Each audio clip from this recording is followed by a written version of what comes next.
ತನ್ನ ಇತಿಮಿತಿಯಲ್ಲಿ ಲೋಕಸಭಾ ಚುನಾವಣೆಗೆ ಸಜ್ಜಾಗ್ತಾ ಇರುವ ವಿಪಕ್ಷ ಕಾಂಗ್ರೆಸ್ ಸಾಕಷ್ಟು ಅಳೆದು ತೂಗಿ ಅಭ್ಯರ್ಥಿಗಳನ್ನು ಆಯ್ಕೆ ಮಾಡುವುದಕ್ಕೆ ನೋಡ್ತಾ ಇದೆ. ಸಂಜೆಯಿಂದ ಎಐಸಿಸಿ ಕಚೇರಿಯಲ್ಲಿ ಅಧ್ಯಕ್ಷ ಮಲ್ಲಿಕಾರ್ಜುನ ಖರ್ಗೆ ನೇತೃತ್ವದಲ್ಲಿ ಮಹತ್ವದ ಸಭೆ ನಡೆಯಿತು.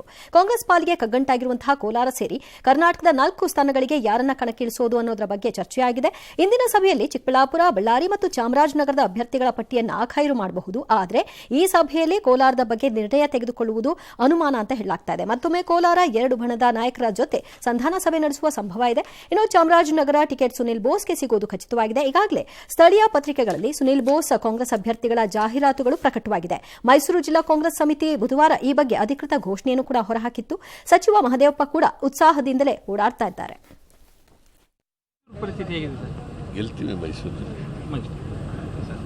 ನಿರೀಕ್ಷೆ ಸುನಿಲ್ ಬೋಸ್ಗೆ ಕೊಡಬಹುದು. ಬಿಕಾಸ್ ಎಲ್ಲ ಕ್ಷೇತ್ರದವರೆಲ್ಲ ಅವನ ಹೆಸರು ಹೇಳಿದಾರಲ್ಲ, ಅದರಿಂದ ನಿರೀಕ್ಷೆ ಎಲ್ಲರೂ ಕೂಡ ಸುನಿಲ್ ಬೋಸ್ ಹೆಸರು ಹೇಳಿದ್ದಾರೆ. ಮಹದೇವಪ್ಪ ಅಥವಾ ಸುನಿಲ್ ಬೋಸ್ ಎಲ್ಲ ಅನೌನ್ಸ್ ಆಗಬೇಕು ಅಷ್ಟೇ. ಆಲ್ ರೈಟ್, ಕೊಟ್ಕೊಳ್ರಿ ಯಾರೋ ಒಬ್ಬರಿಗೆ. ಅದನ್ನು ಯಾವಾಗ ಅಂತ ಗೊತ್ತಿಲ್ಲ. ಲೋಕಸಭಾ ಚುನಾವಣೆಗೆ ಬಿಜೆಪಿ 7ನೇ ಪಟ್ಟಿಯನ್ನು ಬಿಡುಗಡೆ ಮಾಡಿದೆ. ರಾಜ್ಯದಲ್ಲಿ ಘೋಷಣೆ ಆಗದೆ ಉಳ್ಕೊಂಡಿದ್ದು 1 ಸೀಟು, ಅದು ಚಿತ್ರದುರ್ಗ. ಈಗ ಚಿತ್ರದುರ್ಗಕ್ಕೆ ಮಾಜಿ ಮಂತ್ರಿ ಗೋವಿಂದ ಕಾರಜೋಳರನ್ನ ಕಣಕ್ಕಿಳಿಸಿದೆ. ಕೇಂದ್ರ ಮಂತ್ರಿ ನಾರಾಯಣಸ್ವಾಮಿ ಹಾಲಿ ಅವ್ರಿಗೆ ಟಿಕೆಟ್ ಕೊಟ್ಟಿಲ್ಲ. ಮಾಜಿ ಸಂಸದರಾಗಿದ್ದರು ಜನಾರ್ದನ ಸ್ವಾಮಿ, ಅವ್ರಿಗೂ ಆಗಿಲ್ಲ. ಇದೇನು ಜಾತಿ ಸಮೀಕರಣವಂತೆ ಡ್ಯಾಶ್ ಲೆಕ್ಕಾಚಾರವಂತೆ ಒಟ್ಟಲ್ಲಿ ಬಿಜೆಪಿ 25 ಅನೌನ್ಸ್ ಮಾಡಿ ಕೈ ತೊಳ್ಕೊಂಡಿದೆ. ಇನ್ನೂ ಇಲ್ಲ. ಒಟ್ಟು ಈಗ ಅವರು 25ರಲ್ಲಿ 13 MP-ಗಳಿಗೆ ಹಳಬರಿಗೆ ನಿರಾಕರಿಸಿದಂಗೆ ಆಗಿದೆ. ಅಸೆಂಬ್ಲಿನಲ್ಲಿ ಸೋತ 6 ಜನಕ್ಕೆ ಟಿಕೆಟ್ ಕೊಟ್ಟಂಗಾಗಿದೆ. ಕಾರಜೋಳರಿಗೆ ಟಿಕೆಟ್ ಕೊಟ್ಟಿರುವುದನ್ನು ಚಿತ್ರದುರ್ಗ ಬಿಜೆಪಿಯಲ್ಲಿ ಅಸಮಾಧಾನ ಭುಗಿದೇಳುವ ಸಾಧ್ಯತೆ ಅಂತೆ. ಕಾರಣ ಅವ್ರು ಹೊರಗಡೆಯವರು, ಅವ್ರು ನಮ್ಮವರಲ್ಲ ಅಂತ. ಹಿಂದಿದ್ದವ್ರು ಎಲ್ಲಿ ಮೊದಲು ಆನೆಕಲ್ಲು, ಅವರೇನು ಒಳಗಡೆಯವರಲ್ಲ. ಈ ಕಾಂಗ್ರೆಸ್ ಕೊಟ್ಟಿರೋರು ಯಾರು, ಅವರೇನು ಒಳಗಡೆಯವರಲ್ಲ. ಚಿತ್ರದುರ್ಗದ ಇತಿಹಾಸವೇ ಅದಾಗಿ ಹೋಗಿದೆ. ಹೊರಗಡೆಯವರೇ ಅಲ್ಲಿ ಸದಾಕಾಲ, ಎಲ್ಲ ಮಧ್ಯೆ ಅಲ್ಲೊಂದು ಇಲ್ಲೊಂದು ಬಿಟ್ಟರೆ ಇತ್ತೀಚಿನ ವರ್ಷಗಳ ಚುನಾವಣೆಗಳಲ್ಲಿ. ಈ ಮಧ್ಯೆ ಬಿಜೆಪಿ ಬಂಡಾಯ ಶಮನ ಮುಂದುವರೆದಿದ್ದು ತುಮಕೂರಿನಲ್ಲಿ ಮಾಧುಸ್ವಾಮಿ ಮತ್ತು ಸೋಮಣ್ಣ ಇಬ್ಬರೂ ಇಂಟರ್ನ್ಯಾಷನಲ್ ಮೀಟಿಂಗು ಆಗಿದೆ, ಆಯಿತಾ. ಅವ್ರ ಪುತ್ರನಿಗೆ ಟಿಕೆಟ್ ಸಿಕ್ಕಿಲ್ಲ ಚಿಕ್ಕಬಳ್ಳಾಪುರದಲ್ಲಿಂದ SR ವಿಶ್ವನಾಥ್ ನಾನು ಸುಧಾಕರ್ ಜೊತೆ ವೇದಿಕೆ ಹಂಚ್ಕೊಳ್ಳಲ್ಲ ಅಂತ ಹೇಳಿದಾರಂತೆ. ಹಂಗಾಗಲ್ಲ. ಯಾಕಂದರೆ ನಾಳೆ ನರೇಂದ್ರ ಮೋದಿನೋ ಅಥವಾ ಯಾರೊಬ್ಬರು ಸೀನಿಯರ್ ಪಾರ್ಟಿ ಲೀಡರ್ ಅಸೆಂಬ್ಲಿ ಟೈಮಲ್ಲಿ ಬಂದು ನಾನು ವಿಶ್ವನಾಥ್ ಜೊತೆ ಹಂಚಿಕೊಳ್ಳುವುದಿಲ್ಲ, ನಾನು BJPಗೆ ಮತ ಕೇಳ್ತೀನಿ, ವಿಶ್ವನಾಥಿಗೆ ಕೇಳಲ್ಲ ಅಂತ ಹೇಳಕ್ಕೆ ಬರಲ್ಲ. It amounts to an another indiscipline. ನನಗೆ ಇಷ್ಟ ಬಂದ ಹಾಗೆ ಆಯ್ಕೆ ಹೀಗೆ ನಡೆಯಬೇಕು ಅನ್ನುವುದಕ್ಕೆ neither N SR Vishwanath nor anybody, you are not the owners of the party. ಪಕ್ಷಕ್ಕೆ ಕೇಳ್ತೀನಿ, ಕ್ಯಾಂಡಿಡೇಟ್ಗೆ ಕೇಳಲ್ಲ ಅಂದರೆ ನಡೆಯ ಅಲ್ಲ, ಮಗಳ ಗಂಡ. ಯಾರು ಕಿವಿಗೆ ಹೋಗ್ಬಿಡ್ತೀರಿ ತಗೊಂಡೋಗಿ. It's very, these are all extension of ಇಂಡಿಸಿಪ್ಲಿನ್ಗಳು ಇವೆಲ್ಲ ಅಷ್ಟೇ. ನಾಳೆ ಇನ್ನೊಬ್ರು ಹೇಳ್ತಾರೆ ನಾನು ವಿಶ್ವನಾಥ್ ಕೇಳಲ್ಲ, ನಾನು ಕಮಲಕ್ಕೆ ಕೇಳ್ತೀನಿ. Is it okay? ಇಲ್ಲ ಇಂಡಿಸ್ಪೆನ್ಸಿಬಲ್ ಫೆಲೋಸ್ ಅನ್ಕೊಂಬಿಟ್ಟಿದ್ದೀರೋ ಹೆಂಗೆ ಎಲ್ಲರೂ ನೀವುಗಳು? ತುಂಬ ಆಟ ಆಡಿದವರು, ಭಾಳ ಜನ ಸಫರಿಂಗು, ಸಂಕಟಕ್ಕೆ ತಗಲಾಕೊಂಡಿದ್ದಾರೆ ಅನ್ನೋ ಅರಿವು ವಿಶ್ವನಾಥ್ಗೂ ಇರುತ್ತೆ, ಇನ್ನೊಬ್ರಿಗೂ ಇರುತ್ತೆ. ಇರಬೇಕು. ಇದು ಬೇಕು ಅಂತ ಗೊತ್ತಿಲ್ಲ, ಇರಬೇಕು ಗೊತ್ತಿಲ್ಲ, ಏನು ಮಾಡ್ತಾರೋ. ಸರಿ ಆಯಿತು, ಅದೇನೋ ಮಾಡ್ತಾರೆ. ವಿಜಯಪುರದಲ್ಲಿ ಏನೋ ಪ್ರೊಟೆಸ್ಟ್ ಅಂತೆ, ರಾಯಚೂರಿನಲ್ಲಿ ಏನೋ ಒಂದು ಪ್ರೊಟೆಸ್ಟ್ ಅಂತೆ, ಡ್ಯಾಶ್ ಒಟಲ್ ಪ್ರೊಟೆಸ್ಟ್ ಆಯಿತು. ಒಂದು ಕಡೆಯಿಂದ ತಣ್ಣಗೆ ಮಾಡಬೇಕು. ವಿಶ್ವನಾಥ್ ಒಂದು ಅಥವಾ ಯಾರೋ ರಾಯಚೂರು ಅಥವಾ ಯಾರೋ ಬಿಜಾಪುರದವ್ರು ಒಂದು ಮಾತು ಹೇಳಿ, ನಾಳೆ ಅವ್ರ ಮಗಂಗೆ ಟಿಕೆಟ್ ಕೊಟ್ಬಿಟ್ರು ಚಿಕ್ಕಬಳ್ಳಾಪುರದ, ಎಲ್ಲೂ ಪ್ರೊಟೆಸ್ಟೇ ನಡೆಯಲ್ವಾ? ಏನು ಇಂಟರ್ನ್ಯಾಷನಲ್ ಯುನೈಟೆಡ್ ನೇಷನ್ಸ್ದು ರೆಸಲ್ಯೂಷನ್ ಆಗ್ಬಿಡತ್ತಾ? ಎಲ್ಲೂ ಪ್ರೊಟೆಸ್ಟೇ ನಡೆಯಲ್ಲ. ಆಗ ಯಾಕೆ ಕೊಟ್ರಿ ಅವ್ರಿಗೆ ಅಂತ ಒಬ್ರು ಕೊಟ್ಟರೆ ಇನ್ನೊಂದು ಗುಂಪು ಅಸಮಾಧಾನ ಇದ್ದೇ ಇರ್ತದೆ sir. There is a limit to push. ಎಲ್ಲಾನು ಎಲ್ಲ ಪಕ್ಷಕ್ಕೂ ಅಷ್ಟೇ, ಒಂದು ಪುಷ್ಗೆ ಲಿಮಿಟ್ ಇದೆ.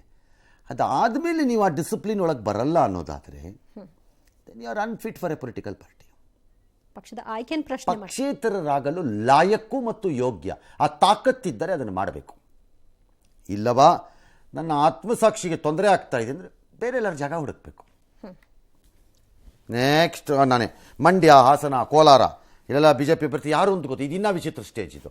ಈ ಪಾರ್ಟಿದು ಇದು ಇನ್ನೂ ಮಜಾ ಕೊಡ್ತಾ ಇದ್ದಾರೆ ನಮಗೆ. ಇರೋದು 3 ಸರ್. 3 ಇರಲಿ, 3 ಇಂಪಾರ್ಟೆಂಟೇ, ನಾನು ಇಲ್ಲ ಅಂತ ಹೇಳಿಲ್ಲ. ಅನೌನ್ಸ್ ಮಾಡ್ಕೊಳ್ಳೋಕೆ ಆಲ್ಮೋಸ್ಟ್ ನಿಮಗೆ ಗೊತ್ತಿದೆ. ಹೇಳಕ್ಕೆ ಕಚಪಿಚಿ ಅಂತ ಮೈಯೆಲ್ಲ ಪರ್ಚ್ಕೊಳ್ಳೋದು ಕೂತ್ಕೊಂಡು ಹೇಳಕ್ಕೆ ಯಾರು ಅಂತ ಗೊತ್ತಿಲ್ವಂತೆ, ಕಾಯ್ತಾರಂತೆ. ಏನಾರು ಮಾಡ್ಕೊಂಡು ಹೋಗಿ, ನಮಗೇನು ಹೋಗ್ಬೇಕು ಬೇಕಾದ್ರೆ ಅನೌನ್ಸ್ ಮಾಡಿ ಸಾಕಾರು ಬಿಟ್ಕೊಯ್. ಸೂಕ್ಷ್ಮವಾಗಿ ಗಮನಿಸ್ತಾ ಇದ್ದೇನೆ. ಹಲವಾರು ರೀತಿಯ ಬೆಳವಣಿಗೆಗಳಿದ್ದಾವೆ. ಅದರಿಂದಲೇ ನಾವು ಇನ್ನೂ ಅಧಿಕೃತವಾಗಿ ಘೋಷಣೆಯನ್ನು ಮಾಡ್ತಕ್ಕಂಥದ್ದನ್ನು ಸ್ವಲ್ಪ ಮುಂದಿಟ್ಟಿರ್ತಕ್ಕಂಥ. ಬಟ್ ನಾವು ಯಾರನ್ನ ತಗೊಳ್ಳಿಕ್ಕೋಸ್ಕರ ಕಾಯ್ತಿದ್ದೀವಿ ಅಂತ ಅಲ್ಲ.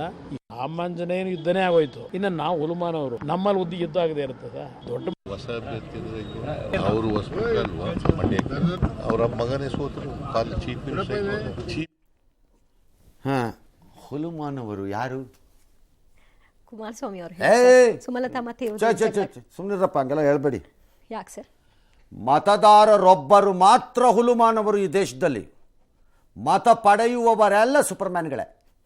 ಅವ್ರು ಹುಲುಮಾನವರಲ್ಲ, ನೀವೆಲ್ಲ ಬ್ಯಾಟ್ಮ್ಯಾನ್ಗಳು, ಸೂಪರ್ಮ್ಯಾನ್ಗಳು. ನೀವು ಮತ ಹಾಕೋವನಿದಾನಲ್ಲ, ಅವನು ನಿಜವಾಗಿ ಪ್ರಜಾಪ್ರಭುತ್ವದಲ್ಲಿ ಹುಲು ಮಾನವ ಅವ್ರನ್ನ ಮಾತ್ರ ಪರಿಗಣಿಸಿ ಅಷ್ಟೇ. ಹಾಂ, ಸರ್. ನೆಕ್ಸ್ಟ್ 3 ದಿನ ರೆಸಾರ್ಟ್ನಲ್ಲಿ ಕುಳಿತು ಸಿಎಂ ಸಿದ್ದರಾಮಯ್ಯ ಆಪರೇಷನ್ಗೆ ಗ್ರೀನ್ ಸಿಗ್ನಲ್ ಕೊಟ್ಟಿದ್ದೆ ತಡ ಚಾಮರಾಜನಗರ ಮಾಜಿ ಮಂತ್ರಿ ಕೋಟೆ ಶಿವಣ್ಣ, ಮೂಡಾ ಮಾಜಿ ಅಧ್ಯಕ್ಷ HV ರಾಜೀವ್ ಸೇರಿ ಮೈಸೂರಿನ ಹಲವರು ಕಾಂಗ್ರೆಸ್ ಸೇರ್ಪಡೆಯಾದರು. ಇನ್ನು ವರ್ಣ ಕ್ಷೇತ್ರದ ಪ್ರಭಾವಿ ಲಿಂಗಾಯತ ಮುಖಂಡ ಸದಾನಂದ ಅವರನ್ನ ಕೂಡ ಸೆಳೆಯಲು ಕಾಂಗ್ರೆಸ್ ನೋಡ್ತು. ಆದರೆ ವಿಜಯೇಂದ್ರ ಅವರು ರಾತ್ರೋರಾತ್ರಿ ಕಾರ್ಯಾಚರಣೆ ಮಾಡಿ ಅದನ್ನ ತಡೆದ್ರು. ಹೀಗಾಗಿ ಇಂದಿನ ಕಾಂಗ್ರೆಸ್ ಕಾರ್ಯಕ್ರಮದಲ್ಲಿ ಸದಾನಂದ ಅವರ ಫೋಟೋ ಏನಿದೆ ಅದು ಅವರ ಜಾಗದಲ್ಲಿ ಕಾಂಗ್ರೆಸ್ ಚಿಹ್ನೆಯನ್ನು ಅಂಟಿಸಲಾಯಿತು. ಅಷ್ಟೇ ಅಲ್ಲ, ಬಿಜೆಪಿ ಮಾಜಿ ಮಂತ್ರಿ ST ಸೋಮಶೇಖರ್ ಫ್ಲೆಕ್ಸ್ ಕೂಡ ಮಾಯವಾಗಿತ್ತು. ಆದರೆ ಮೈಸೂರು ಆಪರೇಷನ್ ನಲ್ಲಿ ST ಸೋಮಶೇಖರ್ ಪಾತ್ರ ಇರೋದನ್ನ ಸ್ವತಃ ಸಿಎಂ ಸಿದ್ದರಾಮಯ್ಯನವರೇ ಬಯಲು ಮಾಡಿದ್ದಾರೆ. ಇದಕ್ಕೂ ಮುನ್ನ ಕಬಿನಿ ಹಿನ್ನೀರಿನಲ್ಲಿ ಸಿದ್ದರಾಮಯ್ಯ ಬೋಟಿಂಗ್ ಮಾಡಿ ಎಂಜಾಯ್ ಮಾಡಿದ್ದಾರೆ. ಆಮೇಲೆ ಅದೇನು ಯದುವೀರ್ಗೆ ಬಿಜೆಪಿ ಟಿಕೆಟ್ ಘೋಷಣೆ 2 ದಿನ ಮೊದಲು CM ಕರೆ ಮಾಡಿ ಅವರು ಆಫರ್ ಕೊಟ್ಟಿದ್ರಂತೆ. ನಮಗೆ ಗೊತ್ತಿಲ್ಲ, ವಿಜಯೇಂದ್ರ ಅವರು ಹೇಳ್ತಿರೋದು ಸರ್, ಅವ್ರು ಹೇಳಿರೋದು. ಓಕೆ, ಶೇಖರ್ ಈ ಕ್ಷೇತ್ರದಲ್ಲಿ 2 ಸಾರಿ MLA ಆಗಿದ್ದವರು. ನಾನು ರಾಜೀವ್ ಅವರು ಸೇರ್ಕತೀವಿ ಅಂತ ಹೇಳಿದ ಮೇಲೆ, ಸೋಮಶೇಖರ್ ಹೇಳಿದ ಮೇಲೆ ನಾನು ಕೂಡಲೇ ಸೋಮಶೇಖರ್ಗೆ ಕಾಂಟ್ಯಾಕ್ಟ್ ಮಾಡಿದೆ. ಏನಪ್ಪಾ ರಾಜೀವ್ ಅವರು ಸೇರ್ಕತಾ ಇದ್ದಾರೆ, ನಿನ್ನ ಅಭಿಪ್ರಾಯ ಏನು ಅಂತೇಳಿ ಕೇಳಿದೆ ನಾನು. ಅವ್ರು ಹೇಳಿದ್ರು ಅದಕ್ಕೆ ಸ್ವಾಗತ, ನಂದೇನು ವಿರೋಧ ಇಲ್ಲ ಅಂತಕ್ಕಂಥ ಮಾತುಗಳನ್ನ ಹೇಳಿದ್ರು. ನಾನು ಎಲೆಕ್ಷನ್ ಮುಂಚಿತವಾಗಿ ಅವ್ರು ಗಾಳಿ ಹಾಕಕ್ಕೆ ಪ್ರಯತ್ನ ಪಟ್ಟೆ, ಅಸೆಂಬ್ಲಿಗೆ ಏನಾದ್ರು ಪ್ರಯತ್ನ ಮಾಡೋಣ ಅಂತೇಳಿ. ಅವ್ರು ತೀರ್ಮಾನ ಮಾಡಿರ್ಲಿಲ್ಲ. ಈಗ ಅವರು ಬಂದಿದ್ದಾರೆ. ಇನ್ನ ದೊಡ್ಡ ಪಟ್ಟಿ ಇದೆ, ಬಿಜೆಪಿ ಪಟ್ಟಿ. ನಾನು ಈಗ ಬಿಡುಗಡೆ ಮಾಡಕ್ ಹೋಗಲ್ಲ, ಇನ್ನ ಮಾತುಕತೆ ಎಲ್ಲ ನಡೀತಾ ಇದೆ. ಆಮೇಲೆ ನಾನು ಆ ವಿಚಾರಗಳನ್ನ ನಾನು ಮಾತಾಡ್ತೇನೆ. ಭಾರತೀಯ ಜನತಾ ಪಾರ್ಟಿ ಲೋಕಸಭಾ ಚುನಾವಣೆಯಲ್ಲಿ ಸ್ಪರ್ಧೆ ಮಾಡ್ತಾರೆ ಅಭ್ಯರ್ಥಿಯಾಗಿ ಅಂತ ಹೇಳಿ ನಮ್ಮ ಕೇಂದ್ರದ ವರಿಷ್ಠರು ಘೋಷಣೆ ಮಾಡುವ ಮುನ್ನ ಸ್ವತಃ ರಾಜ್ಯದ ಮುಖ್ಯಮಂತ್ರಿಗಳವರಿಗೆ ದೂರವಾಣಿ ಕರೆ ಮಾಡ್ತಾರೆ. DK ಶಿವಕುಮಾರ್ ಅವರು ಕೂಡ ಮಾತನಾಡ್ತಾರೆ. ನಿಮಗೆ ರಾಜಕಾರಣದಲ್ಲಿ ಆಸಕ್ತಿ ಇದ್ದಿದ್ದರೆ ಬನ್ನಿ, ನಾವು ಕಾಂಗ್ರೆಸ್ ಇಂದ ಅಭ್ಯರ್ಥಿ ಮಾಡ್ತೇವೆ ಅಂತ ಹೇಳಿ ಅವ್ರಿಗೆ ಮನವಿಯನ್ನು ಕೂಡ ಮಾಡ್ತಾರೆ. ಅಲ್ಲ, ರಾಜೀವ್ ಹೋಗಬೇಕಾ ಬೇಡವಾ ಕಾಂಗ್ರೆಸ್ಗೆ ಅನ್ನೋದಕ್ಕೆ ಸೋಮಶೇಖರ್ದ NOC ಯಾಕೆ? ಅವರೇ ಕಳಿಸ್ಕೊಟ್ಟಿದ್ದಂತೆ ಸರ್, ಬರ್ತಾರೆ ಸೇರಿಸ್ಕೊಳ್ಳಿ ಅಂತ. ನನ್ನ ಅಭ್ಯಂತರ ಇಲ್ಲ ಅಂತ. ಅವ್ರ ಅಭ್ಯಂತರ ಇದ್ದಿದ್ರು ಏನಾಗ್ತಿತ್ತು? ಹೋಗ್ಲೇಬೇಕು ಅಂತ ತೀರ್ಮಾನ ಮಾಡಿದ್ರೆ ಹಿಂದೆನೇ ಹೋಗ್ಬೇಕಿತ್ತು. ಚುನಾವಣೆ ಟೈಮಲ್ಲಿ 4 ಜನ ಈ ಕಡೆ ಹೋಗೋದು, 6 ಜನ ಆ ಕಡೆ ಹೋಗೋದು, ಅಧಿಕಾರದಲ್ಲಿರುವ ಪಕ್ಷದ ಕಡೆಗೆ 16 ಜನ ಎಕ್ಸ್ಟ್ರಾ ಹೋಗೋದು, ಅಪೋಸಿಷನ್ ಕಡೆಗೆ 8 ಜನ ಕಡಿಮೆ ಬರೋದು. Sir, all very very common. ಅವರವ್ರ ಅನುಕೂಲಕ್ಕೆ ಹೋಗ್ತಾರೆ, ಇದೆಲ್ಲ ಕಾಮನ್. ಇದು ನಮ್ಮ ಜನಗಳಿಗೂ ಗೊತ್ತಿದೆ. ಆಯಾಯ ಕ್ಷೇತ್ರಗಳಲ್ಲಿ ಆಯಾಯ ಗಿರಾಕಿಗಳು ಯಾರ್ಯಾರು ಈ ರೀತಿ ಹಾರ್ತಿರ್ತಾರೆ, ಆ ಪಕ್ಷದಿಂದ ಈ ಪಕ್ಷ, ಈ ಪಕ್ಷದಿಂದ ಆ ಪಕ್ಷ, ಅನುಕೂಲಕ್ಕೆ ತಕ್ಕಂತೆ ಅದು ಏನು ಅಂತ ಆಯಾಯ ಮತದಾರರು ಅವ್ರವ್ರಿಗೆ ಬೇಕಾದಂಗೆ ತೀರ್ಮಾನ ಮಾಡ್ಕೋತಾರೆ ಅಲ್ವಾ? ಓಕೆ.